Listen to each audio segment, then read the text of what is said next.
Hey everybody, this is Aya the Don. Please don't forget to subscribe. 70% of you do not subscribe. Thank you to the 20-something percent that have subscribed and still watch. Thank you so much. I appreciate you. Shame in the narcissistic family system is not dealt with.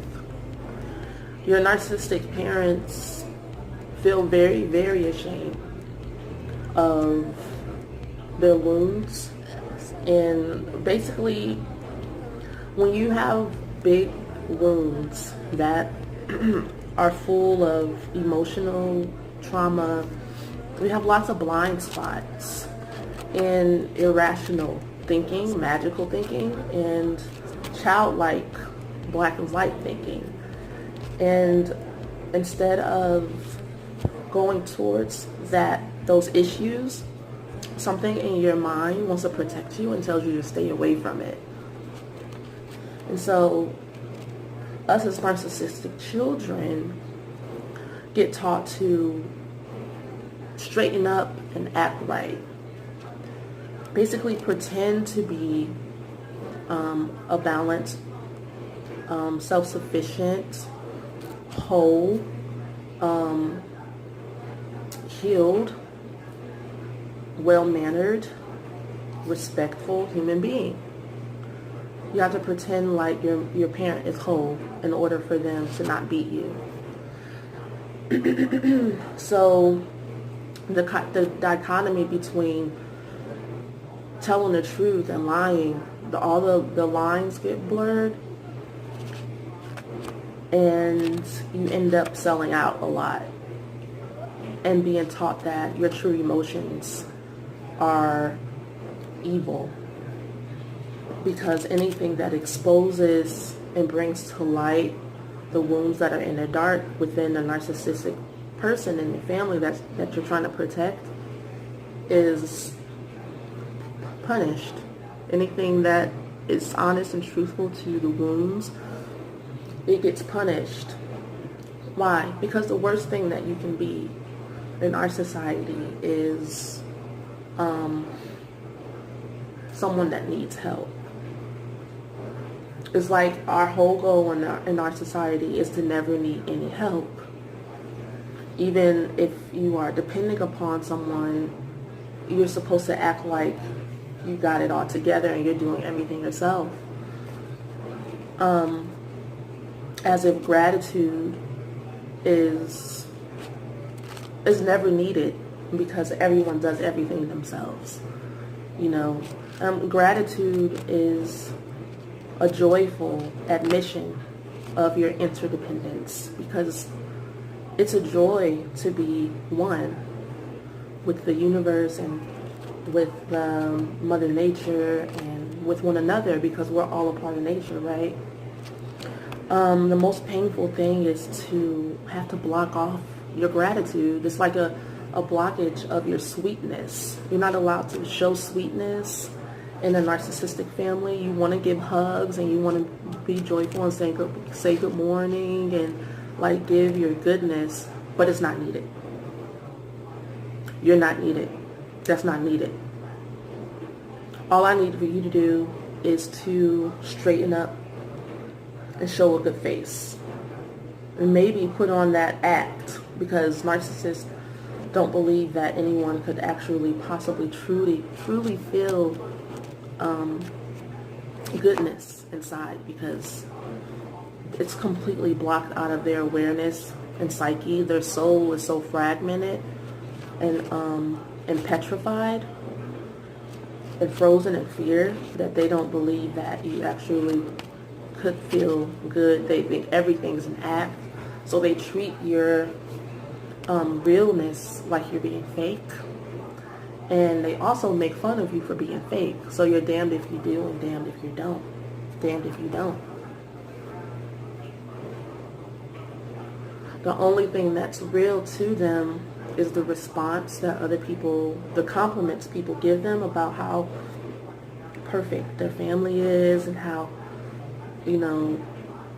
Oh, and they love jealousy. That's also a sign to them that they're doing something right, you know.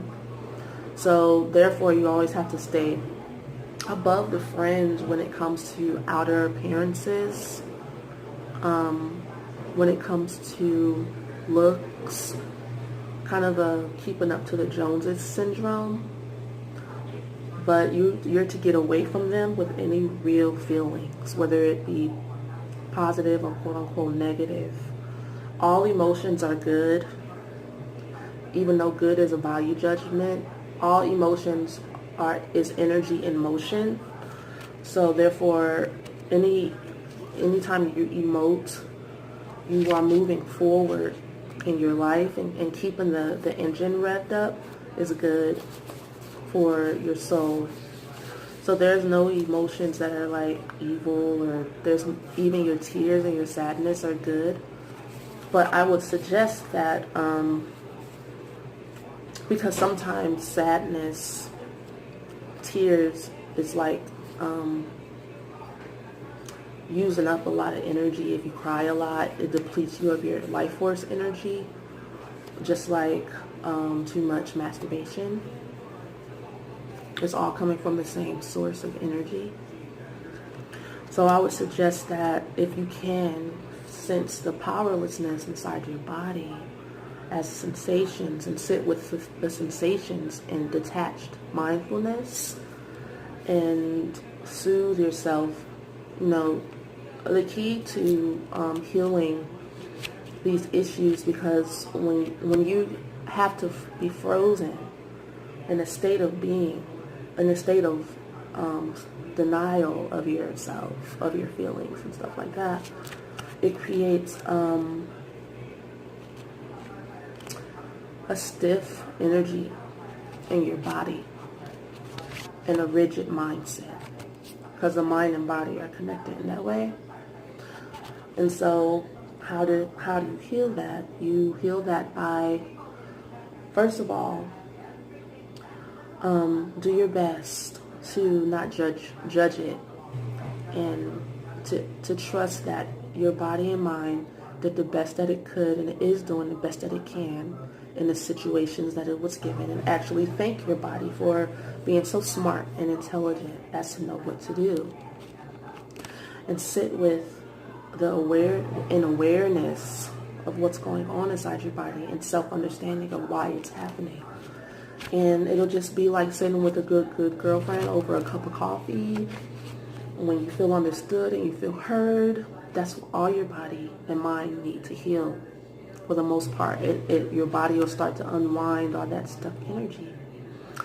And again, I want to invite you guys to any of the events in ajaaya.com under the Unicorn Collective events. I do some of my events online. I would like to do the study of mythology, ancient mythology online as well. But I actively made a PayPal card so that you can pay for the tarot learning circles every other Wednesday. So not this Wednesday, but next Wednesday we'll have another one. I also have posted a retreat in the North Georgia mountains. The retreat is called the Spirit of Intimacy Village Retreat. It's going to be in the North Georgia mountains. So if you guys would like to participate, please sign up. And I will send you details. You can also pay an Eventbrite if you want to make 2 payments. So I'll talk to you guys soon. Thank you so much again for liking, subscribing, and commenting. I hope this video helps someone through their day. I also give readings, and I give reflexology and Reiki sessions. And I am an advocate for trauma abusers, for survivors. And I have studied extensively somatic experiencing, pure and divine. And I recommend any of those types of books to anyone struggling with trauma and adrenal fatigue, because it changed my life tremendously. And I'll talk to you guys soon. Bye.